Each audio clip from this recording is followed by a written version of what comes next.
Gilbert Motier was also in this distinguished major family line that our Lafayette so appreciated. He became the first in the family to become a Marshal of France in 1420, and this honor bestowed by King Charles II, who reigned till 1422, incidentally psychotic and some severe mental issues. But this Lafayette, the Marshal of France, was with Joan of Arc at the Siege of Orleans in 1429, and that was a big deal to our Lafayette to have this in his hereditary history.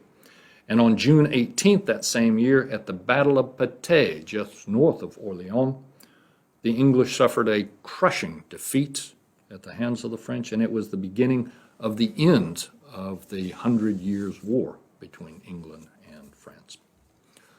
So the Lafayette line had luster, but Madame de Lafayette, remember Princess of Cleves, had a son. His name was René Armand Marquis de Lafayette, the first to carry that title. René Armand had a son, became a monk. He also had a daughter, Marie Madeleine Motier de Lafayette. We met earlier. René Armand didn't want the Lafayette name to die out, so in his will in 1692, he stipulated that his name and title, Marquis de Lafayette, would transfer to his cousin, Charles Motier de Champetier, Baron de Vissac. This was the Lafayette line hairpin loop. René Armand also willed that his daughter should marry Charles, carrying Lafayette land with her. She had a mind of her own. In 1706, she married the Duc de la Tremoille, and the older Lafayette line died out, 1706. The name and title did not. The Lafayette land, however, remained in Marie Madeleine's hands. Charles Motier de Champetier was our Lafayette's great-grandfather. So the Lafayette line had flourished in the year 1000.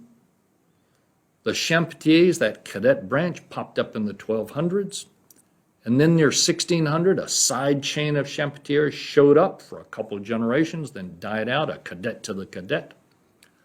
So Charles Motier, born about 1650, was part of this splintered tree. And this branch was not wealthy.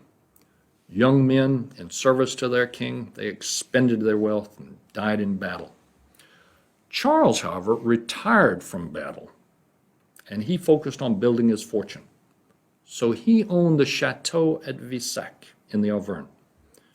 And when the older branch of Champetier died out, Charles was the recipient of all the family fortune. He was simply fortunate. Today, Vissac-Auterac is a commune in the Auvergne, population hovering at 300, and the ruins of Vissac right nearby. So the recap.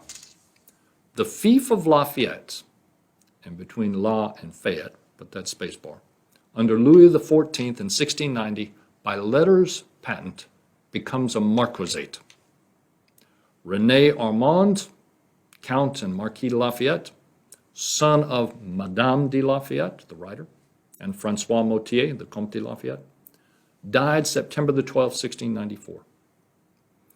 In his will, May the 11th, 1692, he left to his sixth cousin, Charles Motier Champetier, Baron de Vissac, himself 11 generations from Pons Motier, up at the top of the key, you remember. René Armand left to Charles name and title, Marquis de Lafayette. René Armand's son, Louis, was the abbot of Notre Dame de Valmont. No children.